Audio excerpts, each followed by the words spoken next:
Bismillahirrahmanirrahim. Assalamualaikum warahmatullahi wabarakatuh. Alhamdulillah wa bihi nasta'in ala umuri dunya waddin. Asyhadu an la ilaha illallah wa asyhadu anna Muhammadan abduhu wa rasuluhu la nabiyya ba'dah. Allahumma shalli wa sallim ala Muhammadin wa ala alihi wa ashabihi ajma'in, amma ba'd. Alhamdulillah, puji dan puja bagi Allah, salam dan salam bagi Rasulullah Muhammad sallallahu alaihi wasallam, Nabi, pemimpin dan teladan kita, dan tak lupa kita sampaikan salam untuk keluarganya, sahabatnya, para tabi'in, dan kaum muslimin seluruhnya yang tetap istiqamah hingga hari kiamat nanti, dan mudah-mudahan Allah jadikan kita satu di antaranya. Amin ya Allah. Kita mulai dengan basmalah. Bismillahirrahmanirrahim. Kita lanjutkan pelajaran kita, yaitu pembacaan dan ulasan sedikit dari hadis-hadis yang dihimpun oleh Imam Tirmizi dalam kitabnya yaitu Syama'il. Kita sudah sampai di bab ke-39, sampai pada bab babu ma jaa fi ibadati Rasulillahi sallallahu alaihi wasallam, bab tentang ibadah Rasulullah SAW, bagaimana ibadahnya Rasulullah, adab majelisnya. Khalifah kenapa? Kita sampai di hadis ke-248. Mughirah bin Syu'bah radhiyallahu an pernah menyaksikan Rasulullah sallallahu alaihi wasallam salat, dan ia, Mughirah, bercerita, qama Rasulullah sallallahu alaihi wasallam hatta intafakhat qadamahu faqila lahu atatakallafu hadha wa qad ghafarallahu laka ma taqaddama min dhanbika wa ma ta'akhkhar. Qala afala akunu 'abdan syakura. Rasulullah sallallahu alaihi wasallam berdiri salat sampai bengkak kedua kakinya. Kepadanya ditanyakan, mengapa Anda membebani diri Anda dengan hal yang demikian? Bukankah Allah Subhanahu wa ta'ala telah mengampuni Anda dari segala dosa Anda, baik yang terdahulu maupun yang akan datang? Lalu Rasulullah SAW bersabda, tidak pantaskah saya menjadi hamba Allah yang bersyukur? Afala akunu abdan syakura. Tidak bolehkah, tidak patutkah jika aku menjadi hamba Allah yang bersyukur? Ini satu nak, ya. Jadi kita salat, ya, kita salat dan kita ngerjain apapun yang Allah perintahkan. Tujuan utamanya tuh satu, yang pertama, tujuan utama yang pertama itu adalah dalam rangka bersyukur kepada Allah. Buktinya apa?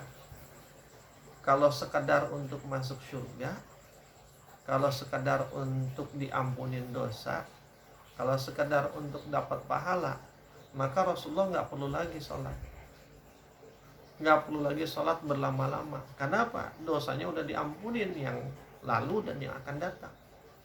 Jadi kalau sholat sekadar untuk diampunin dosa, Rasulullah nggak perlu sholat lagi. Atau kalau mau sholat nggak perlu sampai begitu. Kenapa? Dosanya udah diampuni. Kalau sekedar untuk masuk surga, Rasulullah udah dijamin surga. Tapi kemudian jawaban Rasulullah, afala akunu abdan syakura. Apakah aku tidak boleh mau menjadi hamba yang bersyukur? Abdan syakura.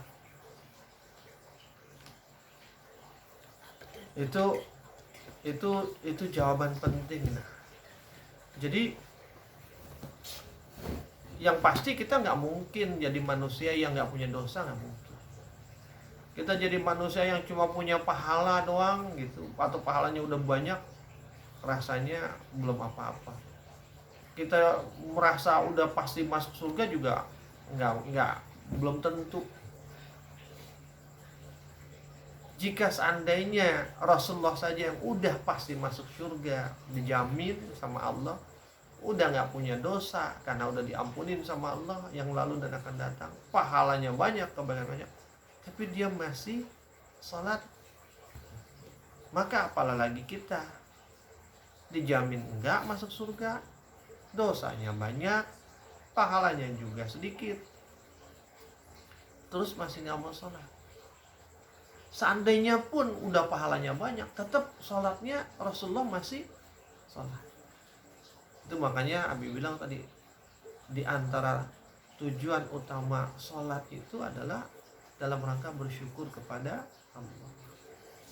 Jadi nggak ada alasan, kita alasan apapun tetap harus bersyukur. Ya, walaupun udah dijamin masuk surga, tetap bersyukur harus. Karena apa? Setiap hari, setiap menit, setiap detik Allah kasih nikmatnya ke kita. Nah, sebagai bentuk syukur kita karena dikasih nikmat, ya sholat. Begitu Allah berhenti kasih nikmatnya ke kita, silahkan berhenti sholat. Kapan Allah berhenti kasih nikmat ke kita? Mati. Karena ya, salah satu bukti, salah satu tanda orang itu dimatikan adalah bahwa Allah sudah memberikan semua rizkinya dan semua nikmatnya untuk orang itu. Maka karena udah semua dikasih, sudah selesai. Jadi kalau mau berhenti sholat, ya, jadi kalau alasannya sholat itu karena bersyukur kepada Allah, kenapa? Karena Allah tiap hari, tiap saat ngasih nikmat ke kita. Oh, berarti kita boleh berhenti sholat dong? Boleh. Kapan? Ketika Allah berhenti ngasih, udah selesai ngasih nikmat ke kita. Kapan Allah berhenti ngasih nikmat ke kita? Ya ketika kita mati. Itu pun, ya kalau kita mati kan kita berhenti sholat. Mau ngapain lagi udah mati? Tapi itu pun sekalipun kita udah mati, nikmat kita di dunia berhenti, tapi nikmat kita di alam berikutnya tetap dikasih sama Allah. Apa? Karena sholat kita, maka Allah kasih kita nikmat di alam kubur. Kasih nikmat kubur namanya. Nanti di akhirat kita dikasih nikmat akhirat. Apa misalnya? Di yaumil mahsyar, ketika orang kepanasan, Allah kasih kita naungan, nggak kepanasan. Ketika orang dikumpulkan di padang mahsyar, ya Khalifah, ya, tahu padang mahsyar? Padang mahsyar itu, jadi setelah manusia mati semua, kiamat terjadi, dihancurin, terus dibangkitkan, terus dikumpulin manusia nih. Nah, manusia dikumpulin itu namanya di padang mahsyar. Nah, padang mahsyar itu semua manusia yang pernah hidup di seluruh dunia dari awal manusia diciptakan, dari Nabi Adam sampai terakhir nanti manusia terakhir di hari kiamat, itu dikumpulinnya di padang mahsyar setelah hari kiamat.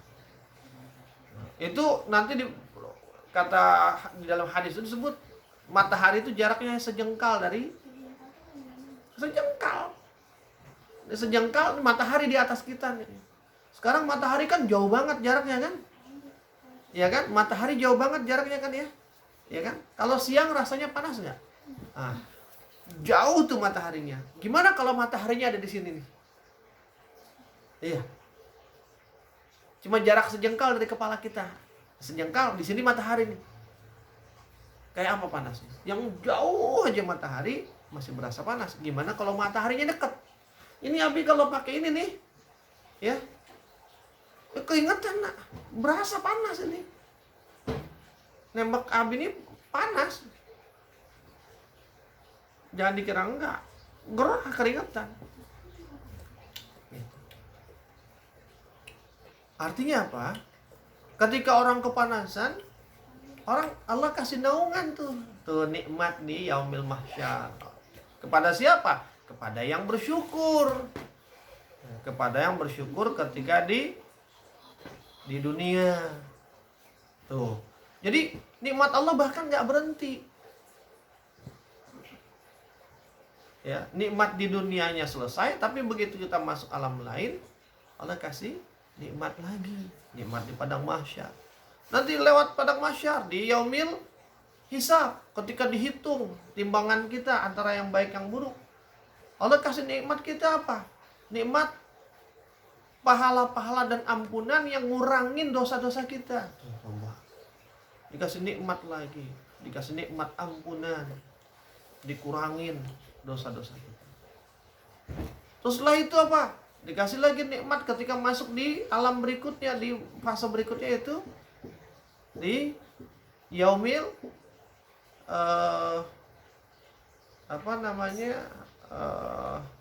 sebelum yaumil hisab, setelah yaumil hisab, yaitu yaumil mizan, timbangan. Setelah itu, ya, ketika kita masuk ke sebuah lorong yang gelap